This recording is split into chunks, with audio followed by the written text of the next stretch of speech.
It's a slippery slope when you begin to just trust in yourself over God. It's a slippery slope when you begin to trust in yourself over Christ. It's a slippery slope because when you came to Christ knowing you could do nothing for yourself. You had no ability. You had no strength. You had no capacity. You were depraved. And it was in that moment that Jesus came into your heart. And all of a sudden, something changed about you and you began to transform. And then somewhere along the line, you got comfortable. And when you got comfortable, you began to think, I'm doing this. It's how often I read my Bible. It's how often I do my thing. It's how often I go to church. And then all of a sudden, when it became about you, then you began to think that you're the one now who now institutes your righteousness. And then it was at that moment that now you began to think it was you, and then you start letting go of the grace of God. And when you let go of the grace of God, then you started trusting in other things that you do. Now it's about knowledge. And then you went from knowledge to now I need to learn other things, to now pulling other things, not realizing none of those things actually gave you the grace and the capacity to be able to become and to get to where you are. But your pride began to creep in. And the slippery slope went from religion to now self-glory, to now self-empowerment, to now self-care, to now self-glorification, to now, and then it became self that took you to now, how do I find out more for myself? Then instead of now the universe being under Christ, now the universe is somehow beholden unto you. Now the universe speaks to you. And so now you begin to look at the creation that God created to seek insight and clarity from the creation rather than from the creator. And so now you start pulling from horoscopes and you start pulling from other things because now you're your own God. And now you begin to worship other things.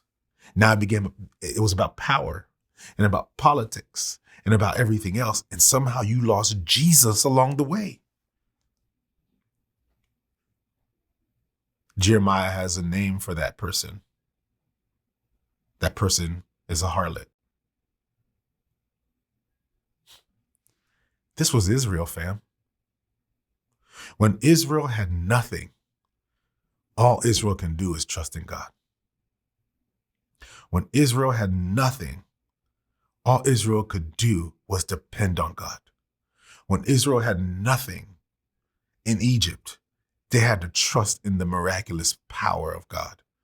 When Israel had nothing, they had to wait for God at Mount Sinai. When Israel had nothing, Israel said, we're not leaving this mountain unless your presence go with us. What happened, Israel?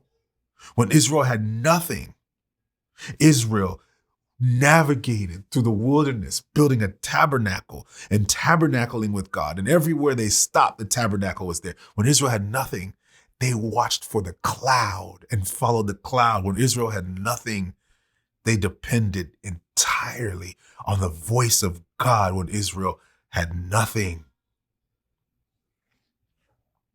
But then Israel got to the land. And then Israel won. Not because of their ability and their capacity. We read all through all of that. The victories were miraculous victories. The sun standing still. Miraculous victories. They were miraculous victories all along the way. And now that Israel is here, somewhere in that, Israel started to feel like God wasn't enough.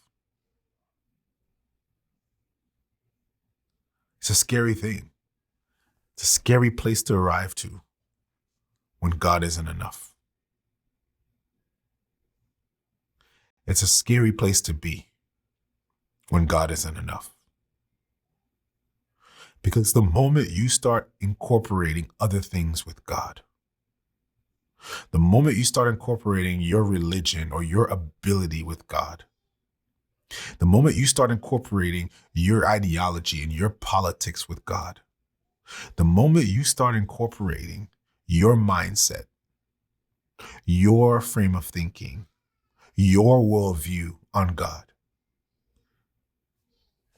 you lose him entirely. Israel was chosen by God, but now Israel didn't see God was enough. And so now Israel began to incorporate everything else. But they were still okay with going to church. If it's okay, if as long as I go to the temple and perform those sacrifices in the law, I'm good enough. Sound familiar? As long as I go to church on Sunday, so many people think this is working for them. As long as I go to church on Sunday, as long as I, make sure I get, my verse of the day in the morning, as long as I pay my tithes and offerings, as long as I do that, then I'm good. Because I can put God in a box, walk into that box, and then when I leave the box, I'll go back to being my own God. I'll go back to being my own person, doing my own thing, living my own truth. Managing my own money and my own body and my own God and my own thing, and I'm my own thing. I'll do my own thing. I don't know if anybody knows what I'm talking about,